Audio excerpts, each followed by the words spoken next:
The mare's labored breathing was so faint that no one else in the stable noticed, but Fiona Marlowe pressed her palm against the chestnut's flank and felt the wrongness radiating through her fingertips like a warning bell only she could hear.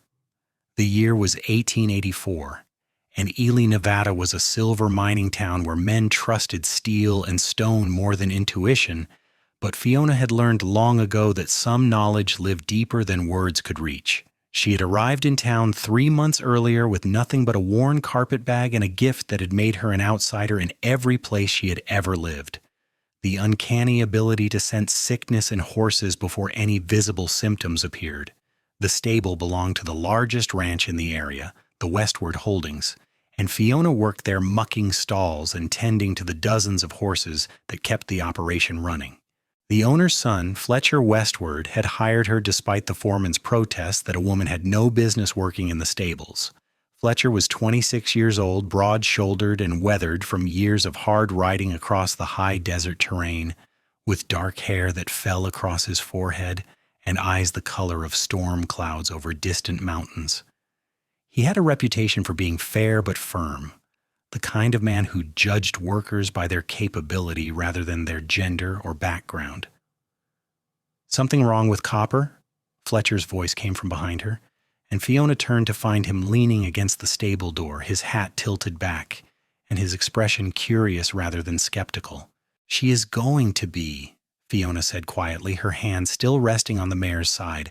"I cannot explain how I know, but there is something wrong inside her. It will show itself within 2 days, maybe 3. Fletcher stepped closer, his boots stirring up dust motes that danced in the afternoon sunlight streaming through the gaps in the wooden walls. He examined the horse with experienced eyes, running his own hands along her body, checking her legs, peering into her mouth and eyes.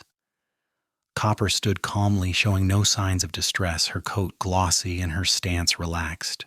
"She looks healthy to me," Fletcher said, but there was no dismissal in his tone, only observation. "What exactly do you think is wrong?" "Colic, maybe," Fiona replied, though she knew how vague that sounded, or something in her gut that has not yet begun to cause visible pain. "I just know that she is not right."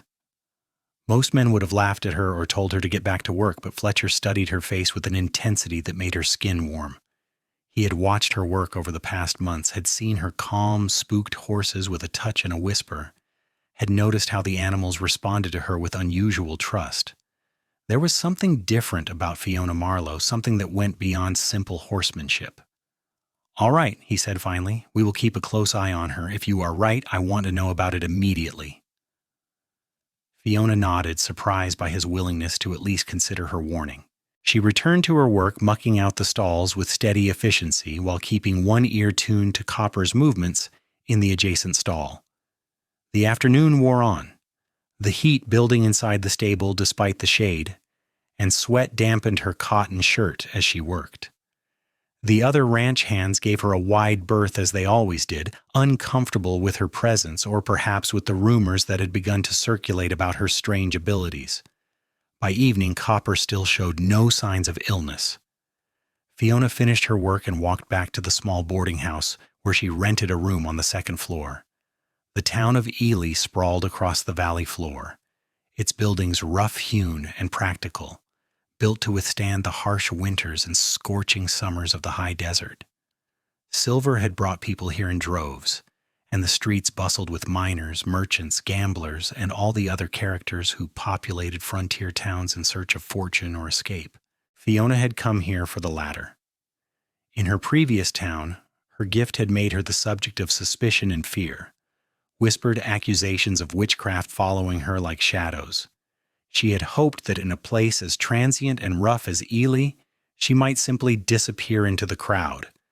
But she had quickly learned that even here, being different meant being noticed. That night, sleep came slowly.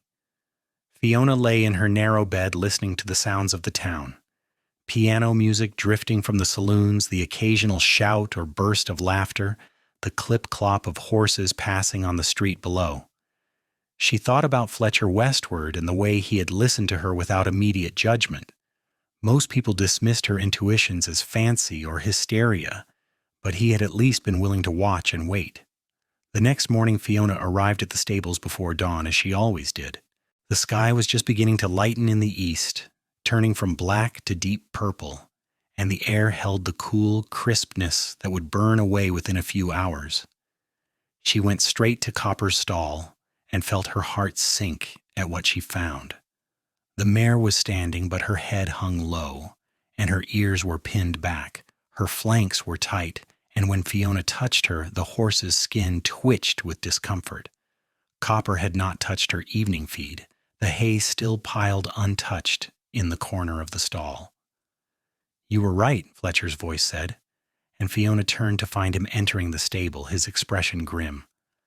"I came to check on her an hour ago. She has gotten worse since then." "We need to walk her," Fiona said immediately, unlatching the stall door. "Keep her moving so her gut does not twist, and no food or water until we know what we are dealing with." Fletcher nodded and helped her lead the reluctant mare out into the yard. Copper moved stiffly, her discomfort now obvious to anyone who looked. They walked her in slow circles as the sun rose higher, bathing the mountains in golden light. Other ranch hands began to arrive for the day's work, and the foreman, a grizzled man named Pike, approached with his usual scowl. "What is going on here?" Pike demanded. "We have got work to do, and you two are walking in circles like fools." "Copper is sick," Fletcher said evenly. "Fiona spotted it yesterday before any symptoms showed. Now we are managing it." Pike snorted. "The girl thinks she is some kind of horse whisperer. You should send for Doc Patterson if you think something is really wrong. He is the veterinarian, not some stable girl with fool notions." Fiona bit back a sharp reply, keeping her attention on Copper. She had learned that defending herself only made things worse, made her seem more strange and threatening to men like Pike who wanted the world to follow familiar rules.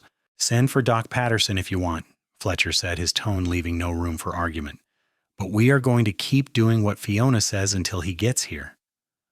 Pike muttered something under his breath, but stalked off toward the main house, presumably to send word to the veterinarian. Fiona felt a flush of gratitude toward Fletcher, though she kept her eyes on the horse. They continued walking Copper for another hour, the mare's condition neither improving nor worsening significantly. By mid-morning, Doc Patterson arrived, a portly man in his 50s with thinning hair and the self-important air of someone who considered his expertise beyond question. "Let me have a look," Patterson said, shouldering past Fiona to examine the horse. He poked and prodded, listening to Copper's gut sounds with a stethoscope, peering at her gums and checking her pulse. After several minutes, he straightened up and wiped his hands on a rag. "She has some mild digestive upset," Patterson pronounced. "Nothing serious. Give her some mineral oil and let her rest. She will be fine by tomorrow." Fiona shook her head. "It is more than that. I can feel it. She needs to keep moving, and we should give her warm water with molasses to help her gut." Patterson's face reddened. "Young lady, I have been treating horses for 30 years. I think I know a bit more about veterinary medicine than a stable hand who thinks she has some kind of magical touch." "Fiona has been right about every sick animal she has flagged," Fletcher interjected. "I have been keeping track, every single one." "Coincidence and good guessing," Patterson snapped. "If you want my advice, you will follow my recommendations. If not, then I will not be responsible for what happens to this animal." Fletcher looked between the veterinarian and Fiona, and she could see the conflict in his eyes. Patterson had credentials and experience, the weight of formal knowledge behind him. Fiona had only her inexplicable gift and a track record that could be dismissed as luck. She met Fletcher's gaze steadily, willing him to trust what he had seen with his own eyes over these months. "Thank you for coming, Doc," Fletcher said finally. "I will pay for your time, but we are going to keep doing what Fiona recommends." Patterson sputtered in outrage. "You are making a mistake, Westward. When that horse dies because you listen to superstitious nonsense instead of science, do not come crying to me." He stomped off toward his wagon, radiating offended dignity, and drove away in a cloud of dust. Pike, who had been watching from a distance, shook his head in disgust but said nothing. Fletcher turned back to Fiona, and the trust in his expression made something warm unfold in her chest. "Tell me what to do," he said simply. They worked together throughout the day, walking copper, offering her small amounts of warm water mixed with molasses and salt, massaging her flanks to encourage movement in her digestive system. Fletcher took over when Fiona's legs grew tired, and she did the same for him. They fell into an easy rhythm, talking quietly as they worked, and Fiona found herself sharing more than she usually would. "I have always been able to feel things with animals," she told him, as they led Copper around the yard for what felt like the 100th time. "When I was a little girl in Missouri, I would know when our dog was going to have puppies before my parents did, or when the barn cat was injured even though she was hiding it. My mother said it was a blessing, but my father thought it was unnatural. When word got around, people started to look at me strangely." "Is that why you came west?" Fletcher asked. Fiona nodded. "I thought I could leave the rumors behind, start fresh somewhere new. But it seems like I cannot help but be noticed wherever I go." "Maybe you should not be trying to hide what you can do," Fletcher said thoughtfully. "Maybe you should be using it." "People fear what they do not understand," Fiona replied. "I have learned that lesson over and over." "Not everyone," Fletcher said, and when she met his eyes, she saw something there that made her heart beat faster. By late afternoon, Copper began to show signs of improvement. Her ears came forward, and she nickered softly when Fiona approached with more warm water. The mare drank a small amount, and her flanks relaxed slightly, the rigid tension easing.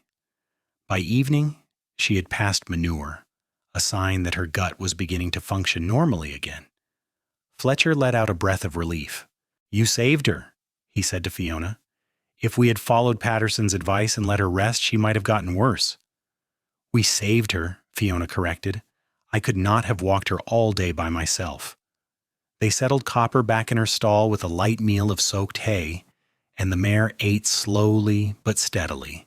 Satisfied that the crisis had passed, Fiona gathered her things to head back to the boarding house. Her muscles ached from the long day, and exhaustion pulled at her bones.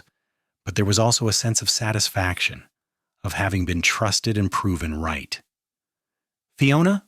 Fletcher called as she was leaving. She turned back to find him standing in the stable doorway, backlit by the setting sun. "Would you have dinner with me? There's a decent restaurant in town, and I think you have earned more than just thanks." Heat rose in Fiona's cheeks, and she felt suddenly aware of how dusty and disheveled she must look after a day of hard work. "I'm not dressed for going out," she said. "Neither am I," Fletcher replied with a small smile. "But I am hungry, and I would like to talk more, if you are willing." Something in his tone made it clear he was not just being polite or paying her back for her work. This was an invitation of a different kind, one that made her pulse quicken with a mixture of excitement and nervousness. She had spent so much of her life being careful, keeping people at a distance to avoid the complications that came with getting close to anyone. But Fletcher had shown her something today, a willingness to believe in her that felt precious and rare. "All right," she said, "let me wash up first. I will meet you in front of the general store in an hour." His smile widened, transforming his usually serious face, and Fiona felt an answering warmth bloom in her chest. She walked back to the boarding house with a spring in her step despite her fatigue, and spent the next hour scrubbing away the day's grime and changing into her best dress, a simple but flattering dark blue cotton that her mother had made for her before she left Missouri. When she met Fletcher in front of the general store, he had also cleaned up, his hair damp and combed back, his shirt fresh. He offered her his arm with an old-fashioned courtesy that made her feel cherished, and they walked together through the evening streets to a restaurant called the Silver Bell that served surprisingly good food for a frontier town. Over plates of roast beef and potatoes, they talked about everything and nothing. Fletcher told her about growing up on the ranch, about losing his mother to fever when he was 12, and learning to run the operation alongside his aging father. He spoke of his love for the land and the horses, of the satisfaction that came from building something that would last. Fiona found herself opening up in ways she rarely did, telling him about her childhood in Missouri, about the mother who had tried to protect her and the father who had seen her gift as a curse. She described the loneliness of being different, the careful dance of trying to fit in while knowing she never quite would. "You fit here," Fletcher said. his gray eyes intense in the lamplight. "You fit with the horses, with the work, and you fit with me." The directness of his words stole her breath. She had grown accustomed to coded language and careful distance, but Fletcher spoke with a plainness that left no room for misunderstanding. He was interested in her, not despite her strangeness, but including it as part of who she was. "I have never met anyone like you," Fiona said softly. "Most men would have listened to Doc Patterson, would have chosen his credentials over my intuition." "Most men are fools," Fletcher replied with a hint of humor. "I believe in the evidence, and the evidence is that you have been right every single time. That is not magic or witchcraft. That is just a skill I do not understand yet. And I would be a fool not to trust something that works, even if I cannot explain it." They lingered over coffee and pie, reluctant for the evening to end. When they finally left the restaurant, the streets were quieter, most of the miners and laborers having moved on to the saloons for their evening entertainment. Fletcher walked Fiona back to her boarding house, and they stood outside in the soft darkness, neither quite ready to say goodnight. "Can I see you again?" Fletcher asked. "Not just at the stables, but like this, properly." "I would like that," Fiona said, and meant it with her whole heart. He reached out and took her hand, his calloused fingers warm around hers. "Tomorrow is Sunday. We could take a ride out to the North Meadow, have a picnic, if the weather holds." "That sounds perfect," Fiona replied. Fletcher squeezed her hand gently and then released it, tipping his hat to her before walking away into the night. Fiona climbed the stairs to her room feeling lighter than she had in years, as though some weight she had been carrying had finally been lifted from her shoulders. The next morning dawned clear and bright. Perfect weather for a ride. Fiona dressed in her riding clothes, practical split skirts, and a sturdy blouse, and met Fletcher at the stables. He had 2 horses already saddled, his own gelding Thunder, and a sweet-tempered bay mare named Rosie for Fiona. They set out across the rangeland, the horses moving at an easy lope that covered ground quickly without strain. The North Meadow lay several miles from the ranch headquarters, a wide expanse of grass dotted with wildflowers and bordered by stands of juniper trees. A creek ran through the middle, fed by snowmelt from the mountains, and the air smelled of sage and sunshine. They dismounted near the creek and spread a blanket in the shade of a juniper, unpacking the basket of food that Fletcher had brought. "This is beautiful," Fiona said, looking around at the landscape. The mountains rose in the distance, their peaks still touched with snow, and the sky stretched overhead in an endless arc of blue. "It is my favorite place on the ranch," Fletcher admitted. "I come here when I need to think, or when things feel too complicated back at the house." They ate fried chicken and biscuits, fresh fruit and cheese, talking easily as they had the night before, but there was a different quality to the conversation now, a sense of possibility hanging in the air like the summer heat. Fletcher told her about his dreams for expanding the ranch, for improving the breeding stock, and building a reputation for quality horses that would extend beyond Nevada. "I could use someone like you," he said, leaning back on his elbows and squinting up at the sun. "Someone who can spot problems before they become disasters, who has a real connection with the animals. Most of the hands are good workers, but they treat the horses like tools. You treat them like individuals." "They are individuals," Fiona said. "Each one has a different personality, different needs. That mare yesterday, Copper, she was trying to tell us something was wrong, but most people do not know how to listen." "And you do," Fletcher said, turning his head to look at her. "That is a rare gift, Fiona. You should not have to hide it or apologize for it." "I am not sure I know how to do anything else," she admitted. "I have spent so long trying to be invisible to not draw attention. The idea of just being myself openly is terrifying." Fletcher sat up and moved closer, close enough that she could see the individual flecks of darker gray in his eyes. "You do not have to be invisible here. Not with me and not on this ranch. I want everyone to know how valuable you are." His words wrapped around her heart like a warm embrace, and Fiona felt tears prick at the corners of her eyes. She had not realized how desperately she had wanted someone to say exactly that, to validate what she had always known about herself but had been taught to hide. Fletcher reached out and gently brushed a tear from her cheek, his touch infinitely tender. "I care about you," he said simply. "I think I started caring about you the first week you worked here, when you calmed that spooked colt that everyone else was ready to give up on. You just walked in and put your hands on him, and he settled like you had cast some kind of spell." "There is no spell," Fiona said, her voice thick with emotion. "I just understood what he was feeling. He was scared and overwhelmed, and he needed someone to show him that he was safe." "That is exactly what I mean," Fletcher said. "You understand. That is your gift." He leaned in slowly, giving her time to pull away if she wanted, but Fiona did not want to.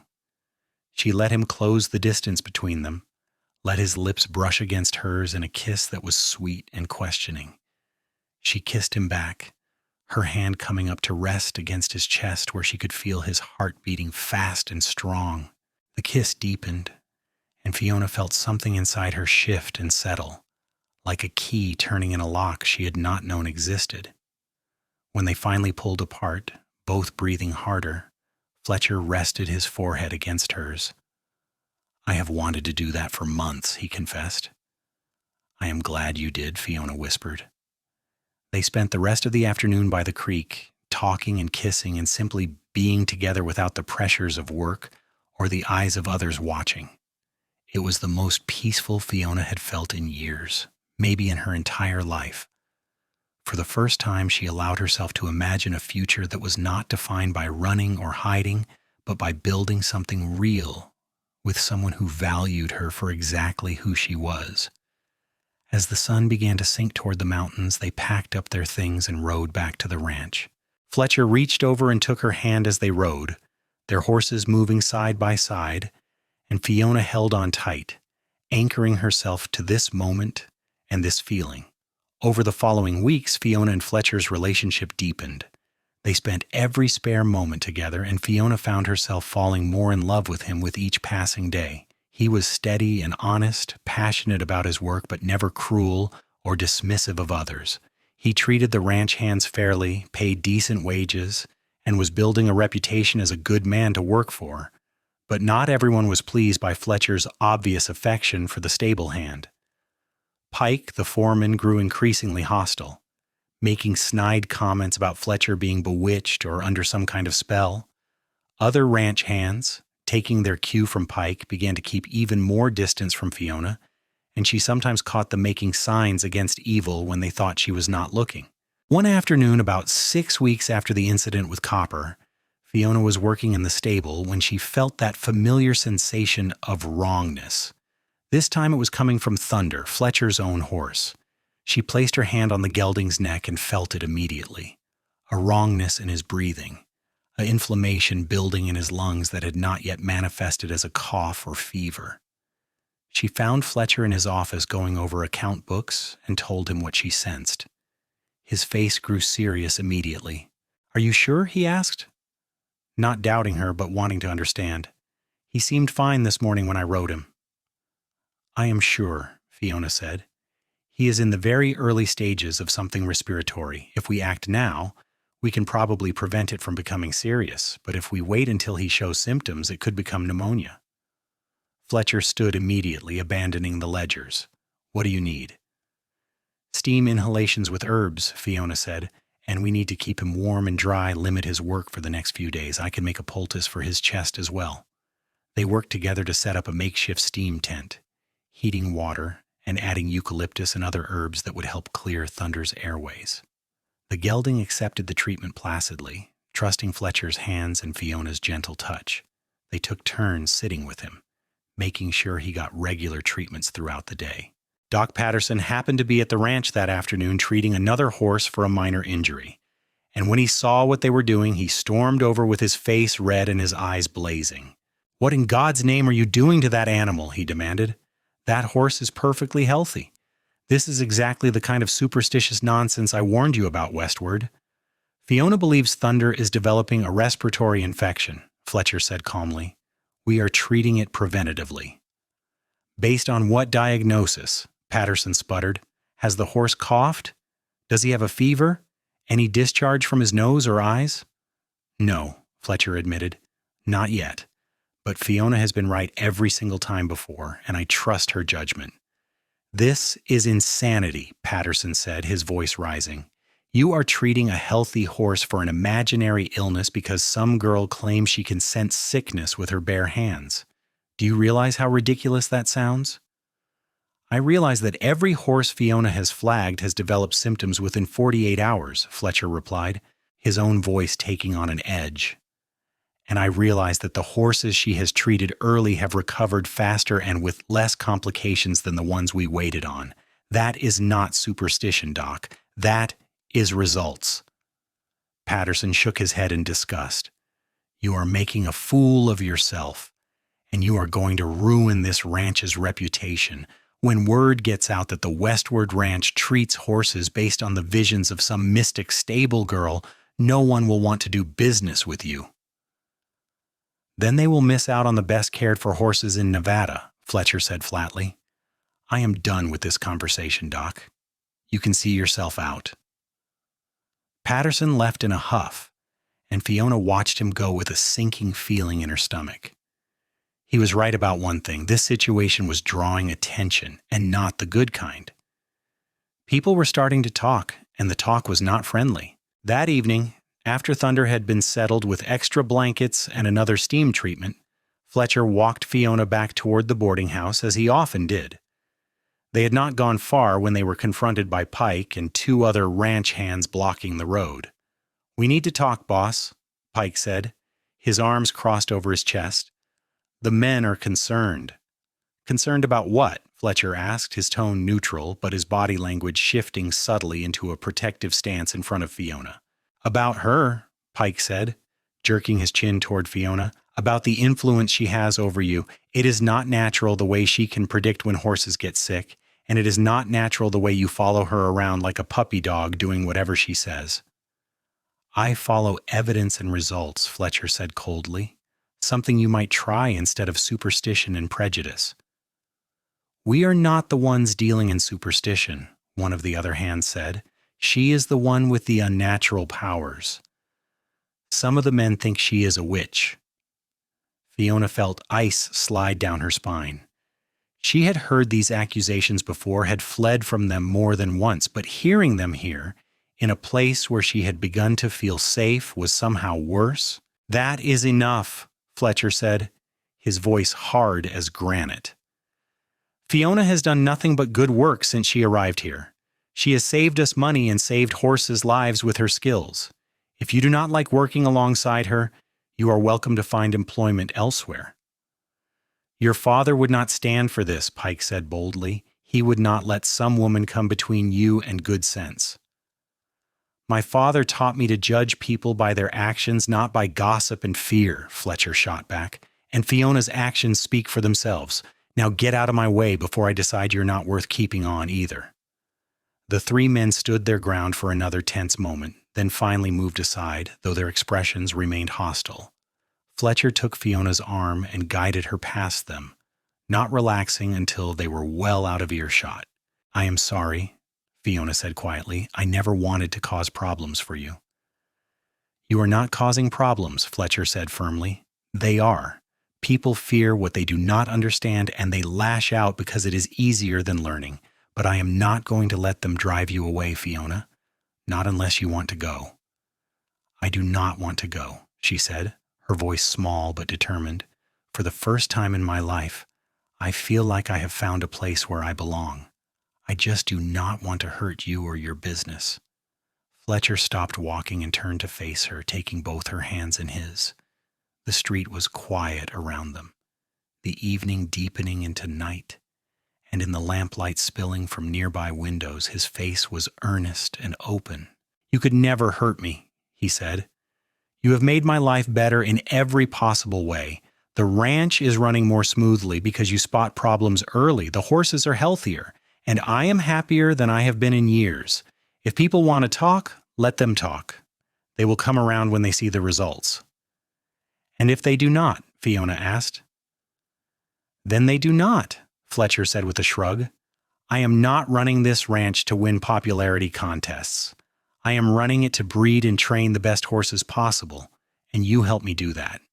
Everything else is just noise." His conviction was absolute, and Fiona felt herself drawing strength from it. She had spent so long believing that her difference made her a liability, but Fletcher saw it as an asset. More than that, he cared about her as a person, not just as a useful tool. "I love you," she said, the words escaping before she could think better of them. "I know it is probably too soon to say that, but it is true. I love you, Fletcher Westward." His face broke into the widest smile she had ever seen from him, transforming his serious features into something boyish and joyful. "It is not too soon," he said, pulling her close, "because I love you too. I have loved you for weeks now, maybe since the very beginning. I just did not want to scare you off by saying it." He kissed her then, right there on the street where anyone could see, and Fiona kissed him back with her whole heart. She did not care who was watching or what they might say. This man loved her, trusted her, believed in her, and that was worth more than all the approval in the world. True to Fiona's prediction, Thunder began showing symptoms of respiratory illness the next day. He developed a mild cough and a slight fever, but because they had been treating him preventatively, the illness never progressed to anything serious. Within 3 days, he was completely recovered and back to his normal, energetic self. Fletcher made sure that everyone on the ranch knew what had happened, how Fiona's early warning and treatment had prevented what could have been a severe case of pneumonia. Some of the hands began to look at her with grudging respect instead of suspicion, though Pike and a few others remained hostile. Word of Fiona's abilities began to spread beyond the ranch. Other horse owners in the area started coming by asking her to examine their animals, offering to pay for her services. At first, Fiona was hesitant, but Fletcher encouraged her to take on these clients. "You should be using your gift professionally," he told her. "People need what you can do, even if some of them are too stubborn to admit it." So Fiona began to build a reputation as a horse healer, someone who could diagnose problems before other symptoms appeared and recommend treatments that worked. She still worked at the ranch, but she also took on private clients, and her income grew beyond what she had ever imagined earning as a simple stable hand. Not everyone was pleased by her success. Doc Patterson made no secret of his disdain, and he actively discouraged people from consulting her, calling her an untrained charlatan. But results spoke louder than his complaints, and slowly, grudgingly, some people began to admit that there might be something to this strange woman's abilities. Summer turned to autumn, and the air grew crisp with the promise of winter. The mountains took on coats of gold and red as the aspens changed color, and the ranch prepared for the harder months ahead. Fiona and Fletcher's relationship continued to deepen, and it became clear to everyone that they were serious about each other. One evening in late October, as they sat together on the porch of the ranch house, watching the sunset paint the sky in shades of orange and pink, Fletcher took a small box from his pocket and opened it to reveal a simple gold band set with a small diamond. "Fiona Marlowe," he said, his voice steady despite the emotion in his eyes, "will you marry me? Will you build a life with me here, raise horses and maybe children someday, and be my partner in all things?" Fiona's eyes filled with tears, but they were tears of joy rather than sorrow. She had never imagined that she could have this, a man who loved her completely, a place where her gifts were valued, a future that held promise instead of just survival. "Yes," she said, her voice breaking on the word. "Yes, I will marry you." Fletcher slipped the ring onto her finger and kissed her deeply, and in that moment Fiona felt the last of her old fears and doubts fall away. She was no longer running or hiding. She was building something real and lasting, and she was doing it with a man who saw her for exactly who she was and loved her for it. They were married in November in a simple ceremony at the small church in Ely. Fletcher's father, elderly but still sharp-minded, gave his wholehearted approval to the union, telling Fiona that she was the best thing that had ever happened to his son. Many of the ranch hands attended, and even Pike managed a stiff congratulations, though his discomfort was obvious. Doc Patterson did not attend, but Fiona had not expected him to. Some people would never be able to accept what she could do, and she had made peace with that. She could not win over everyone, and she no longer felt the need to try. Fiona moved into the ranch house after the wedding, taking her place as Fletcher's wife and partner. She continued her work with the horses, both on the ranch and with private clients, and her reputation continued to grow. Fletcher supported her completely, handling the business side of her consultations and making sure she was paid fairly for her time and expertise. The winter of 1884 to 1885 was harsh, with heavy snows that buried the valley for weeks at a time. But inside the ranch house, Fiona and Fletcher built a life together, learning each other's rhythms and habits, growing more deeply in love with each passing day. They talked about everything, from the mundane details of ranch management to their dreams for the future, and Fiona marveled at how easy it was to be with someone who truly understood her. In early spring, Fiona discovered she was pregnant. The news filled her with a mixture of joy and terror, memories of her own difficult childhood making her worry about what kind of world she was bringing a child into. But Fletcher was ecstatic, already talking about teaching their son or daughter to ride and work with the horses. "What if the baby has my gift?" Fiona asked one evening as they lay in bed, her hand resting on her still flat stomach. "What if people fear our child the way they feared me?" "Then we will teach our child to be proud of what they can do," Fletcher said firmly, "and we will make sure they grow up knowing they are loved and valued no matter what." "Things are changing, Fiona. People are starting to accept you and your abilities. By the time our child is grown, maybe it will be even easier." His optimism was contagious, and Fiona allowed herself to believe that maybe he was right. Maybe the world was changing, however slowly, and maybe their child would have an easier time than she had. As her pregnancy progressed, Fiona continued working with the horses, though she scaled back her activities as she grew larger. She still did consultations, still used her gift to diagnose problems early, but she let others do the physical work of treatments. Fletcher hovered anxiously, worried about her overexerting herself, but Fiona felt better when she was working. The horses calmed her, their simple needs and honest reactions a welcome contrast to the complexity of human relationships. In late October of 1885, almost exactly a year after Fletcher had proposed, Fiona gave birth to a healthy baby boy. They named him Thomas, after Fletcher's grandfather, and from the moment Fiona held him in her arms, she knew that everything she had been through had been worth it to arrive at this moment. Thomas was a content baby, rarely fussing, and he seemed to have inherited some of his mother's sensitivity.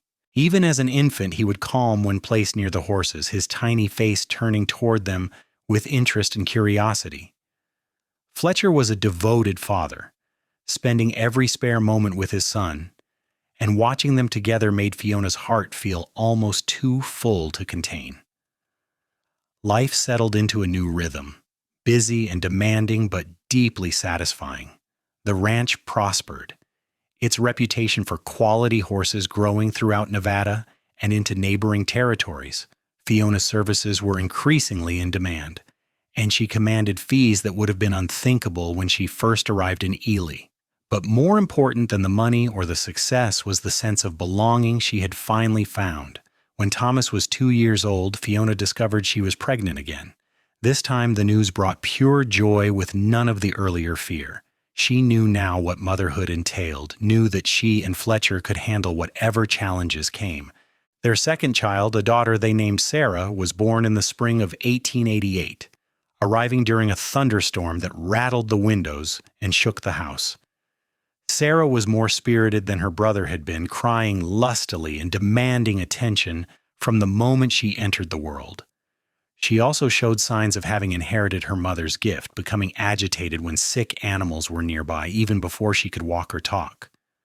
Fletcher took it in stride, saying it only made sense that his children would have their mother's talents. As the years passed, Fiona watched her children grow and the ranch expand. Thomas learned to ride almost as soon as he could walk, and by the time he was 5, he was helping care for the horses with a skill and gentleness that reminded Fiona of herself at that age. Sarah, despite being 3 years younger, was fearless, always the first to volunteer to try something new. Pike, the foreman who had been so hostile to Fiona when she first arrived, finally left the ranch in 1889, taking a job further north. His replacement, a younger man named James Carson, had no prejudices against Fiona's abilities and actively sought her input on managing the horse's health. It was a relief to not have that constant undercurrent of hostility in the workplace. Doc Patterson, however, remained stubbornly opposed to Fiona's work. He continued to spread rumors and discourage people from consulting her, though his influence waned as her success became undeniable. In 1891, when a contagious illness swept through several ranches in the area, Fiona was able to identify the sick horses early and quarantine them before the disease spread further. Her quick action saved dozens of animals and countless dollars, and after that, even Patterson's most loyal supporters had to admit that she provided a valuable service. The doctor finally came to the ranch one day in late 1891, hat in hand, to ask for Fiona's help with his own horse. The animal had been declining for weeks, and Patterson could not figure out what was wrong.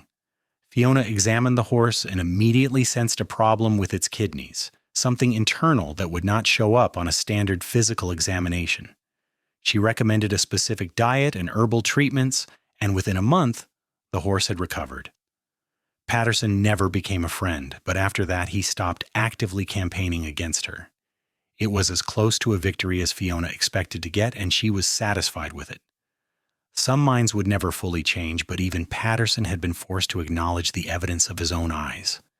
By 1893, the Westward Ranch was one of the most successful in Nevada, known for producing exceptional horses and for the unusual woman who served as its head animal consultant. Fiona had achieved a level of professional success and personal happiness that she had never dreamed possible during those early days of running and hiding from town to town. Thomas, now 7 years old, was already showing a remarkable talent with horses that went beyond even his mother's abilities. He could not sense illness the way Fiona could, but he had an intuitive understanding of horse psychology that allowed him to train even the most difficult animals. Fletcher often joked that between Fiona's diagnostic skills and Thomas's training abilities, the Westward Ranch would dominate the Western horse market for generations. Sarah, at 4 years old, was proving to be just as gifted as her mother in sensing illness in animals.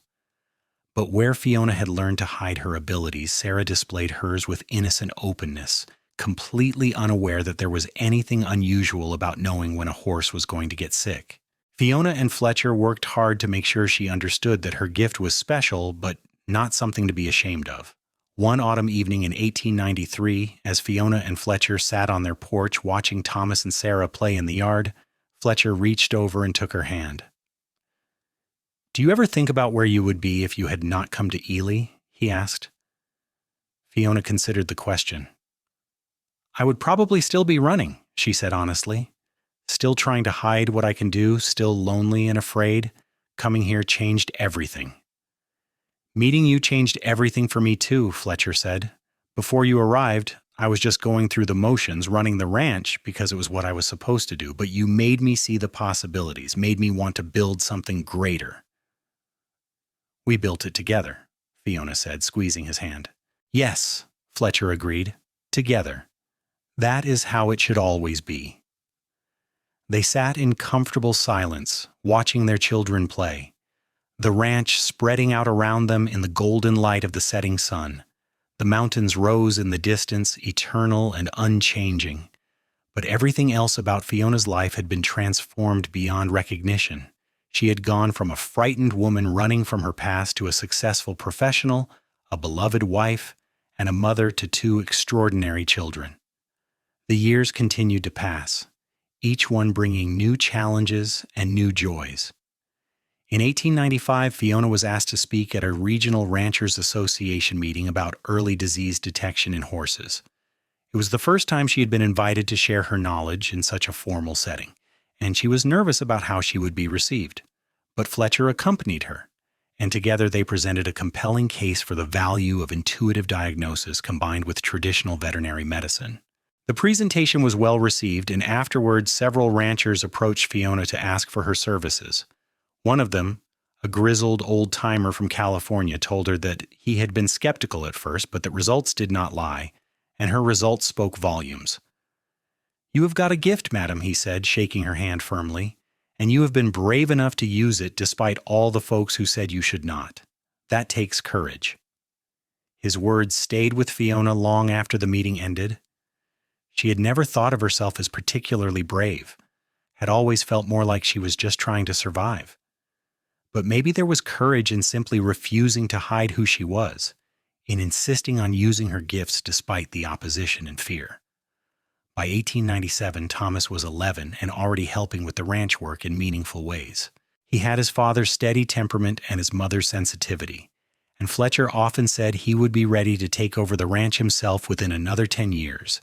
Sarah, at 8, was more interested in working with the animals than in the business side of ranching, spending hours in the stables and pastures, her hands on the horses, learning to interpret what she sensed.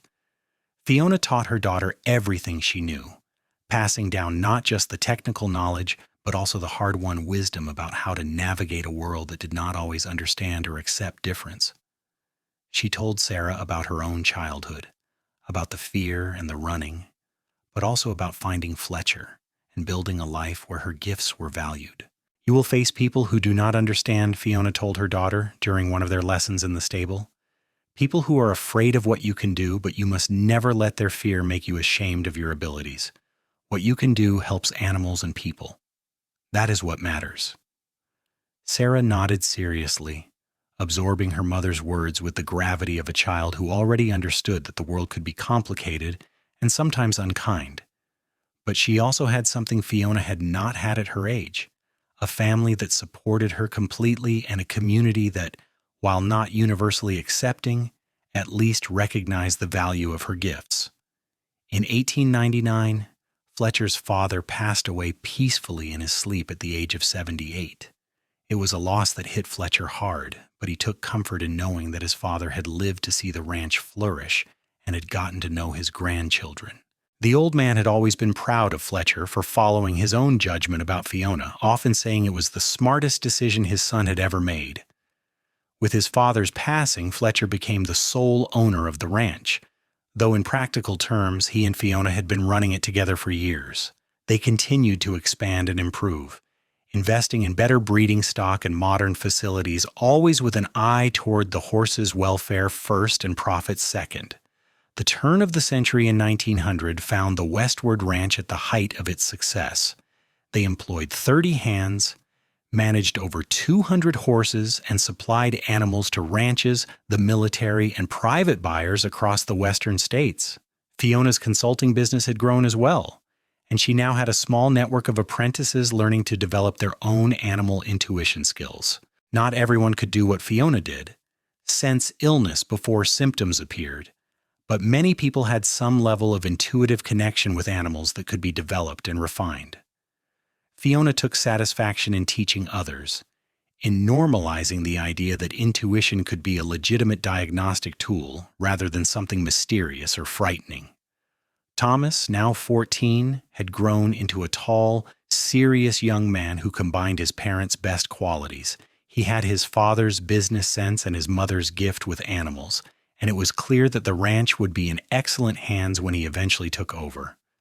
Sarah, at 11, was more interested in pure healing work than in ranch management, and Fiona suspected her daughter might eventually strike out on her own as a traveling animal healer. In 1902, a prestigious Ranchers Association in San Francisco invited Fiona to give a keynote address at their annual convention. It was a major honor, recognition that her methods and abilities were being accepted at the highest levels of the industry.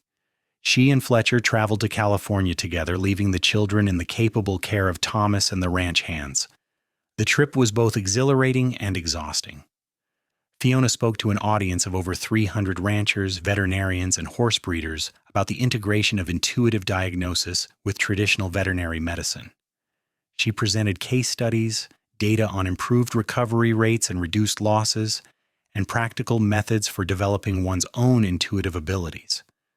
The reception was overwhelmingly positive, with only a few old guard veterinarians maintaining their skepticism. But even they could not argue with the results Fiona presented, and several approached her afterward to discuss collaboration rather than competition. "You have changed the entire industry," Fletcher told her that night as they celebrated in their hotel room. "When you first came to Eli, you were hiding your gift and hoping no one would notice. Now you are teaching it to the next generation. That is extraordinary." "We did it together," Fiona said, echoing words she had spoken many times over the years. "I could not have done any of this without you believing in me." "I just recognized what was already there," Fletcher said, pulling her close. "You were always extraordinary. I just made sure other people could see it." They returned to Nevada with a renewed sense of purpose and possibility. The ranch continued to thrive, and Fiona's reputation continued to grow. More and more people were seeking her training, wanting to learn her methods, and she found herself in the unlikely position of being a sought-after teacher and expert. In 1904, Sarah announced that she wanted to travel and work with animals in different regions, learning from other healers and expanding her own abilities. At 15, she was young for such independence, but she had her mother's determination and her father's practicality. After much discussion, Fiona and Fletcher agreed to let her spend a year traveling with an experienced horse trader who could keep her safe while she learned. It was hard to watch her daughter leave, but Fiona understood the need. Sarah needed to forge her own path to discover her own capabilities outside the shadow of her famous mother. She made Fletcher promise not to hover or worry excessively, and she prayed that her daughter would find the same kind of acceptance and success that she herself had found.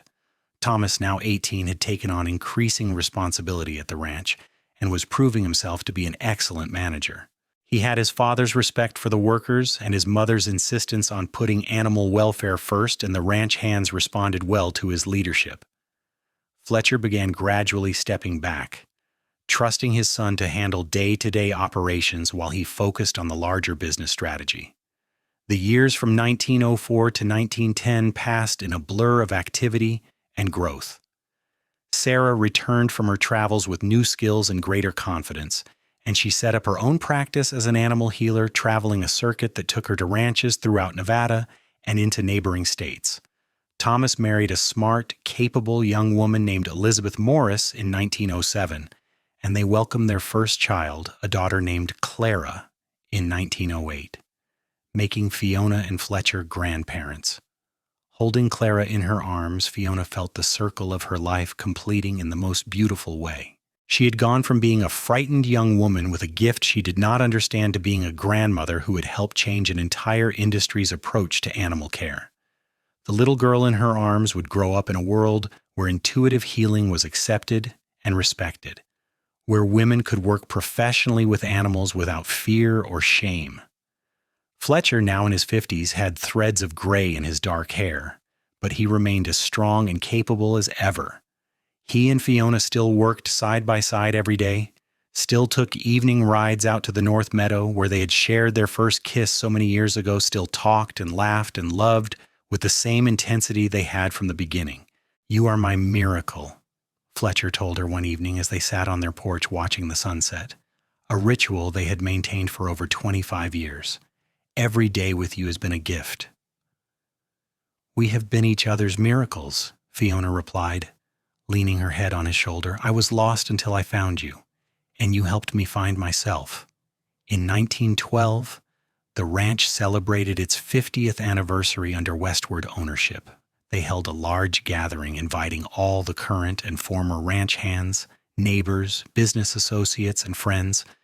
It was a testament to how much things had changed that no one questioned Fiona's central role in the festivities or her position as co-owner and manager of the operation.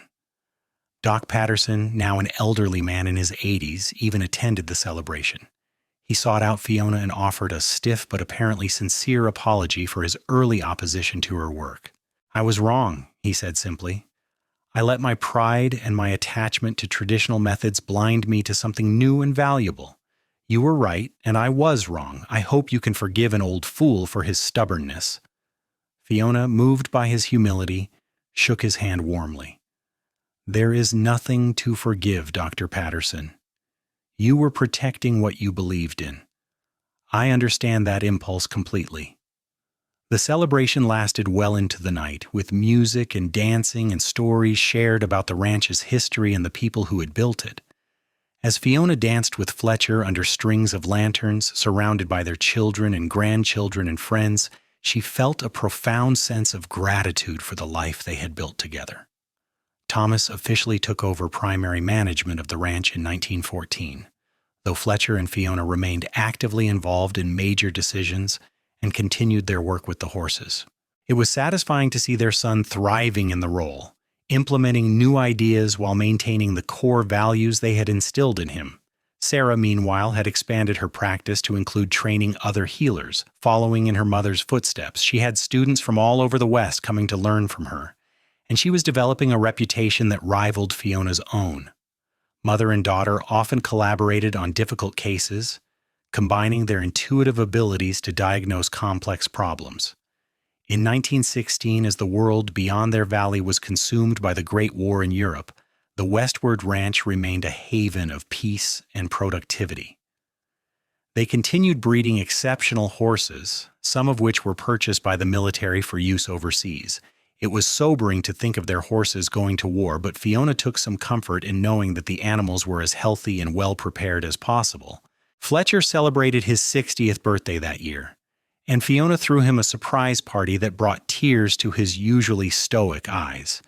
Surrounded by family and friends, he gave a short speech thanking everyone for their presence in his life, but especially Fiona for being his partner in all things.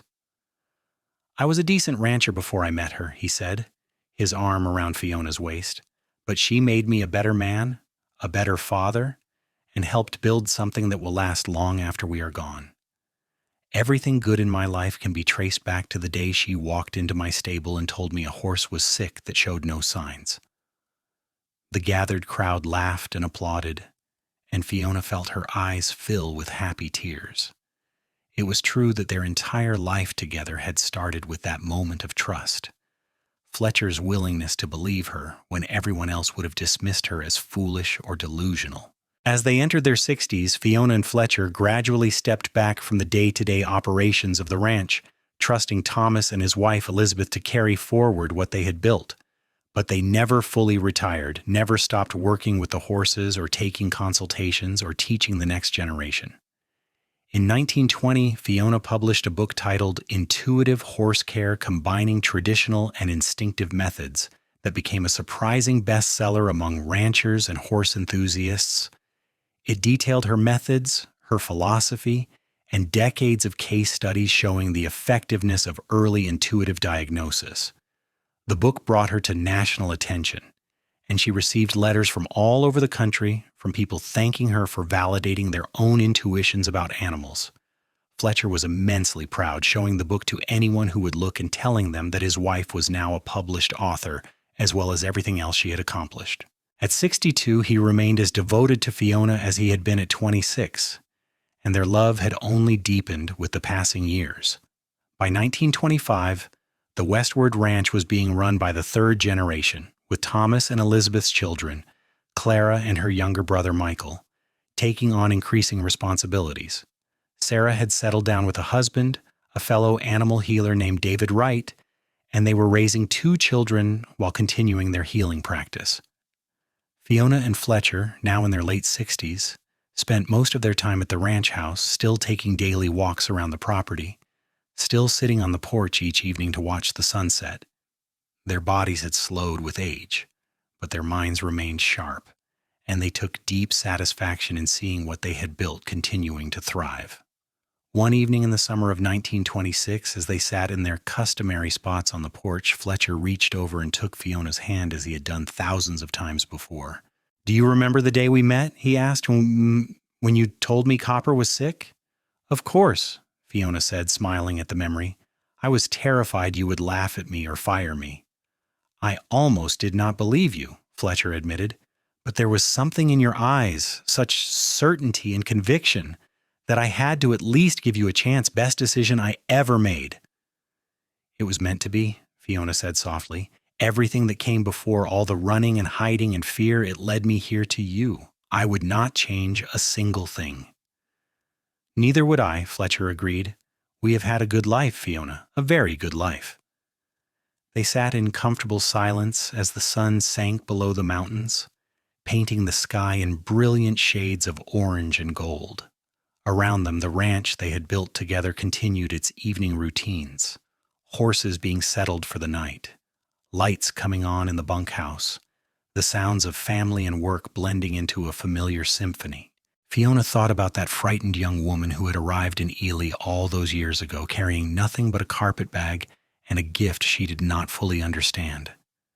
She had been so certain that she would never find acceptance, never find love, never find a place where she truly belonged. But she had found all of that and more. She had found Fletcher, who had trusted her when no one else would. She had found meaningful work that made a difference. She had raised children and was now watching her grandchildren grow. She had helped change an entire industry's approach to animal care, making it more humane and more effective. Most importantly, she had learned that being different was not something to hide or apologize for. It was simply part of who she was. And in the right place with the right people, difference could be a strength rather than a weakness. As the stars began to appear in the darkening sky, Fletcher squeezed her hand gently. "I love you, Fiona Westward," he said, "now and always." "I love you too, Fletcher," she replied, "more than words can say." And there, on the porch of the ranch they had built together, surrounded by the evidence of a life well lived and a love that had endured through decades, Fiona Marlowe Westward knew true contentment. She had found her home, her purpose, and her heart's match in a dusty Nevada town, and she had trusted in her gift even when others doubted.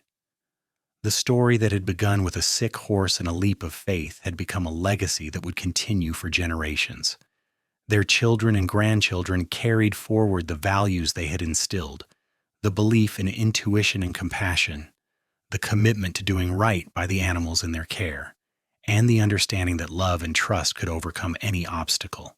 As Fiona and Fletcher sat together watching the night deepen around them, the ranch settling into peaceful slumber, they knew that they had built something that would last long after they were gone. Not just a successful business, but a way of approaching life that honored both practicality and intuition, both tradition and innovation, both strength and gentleness. The Wild West that had shaped their youth was slowly fading into history, replaced by a more modern world, but the values they had fought for, the trust they had built, and the love they had shared would endure.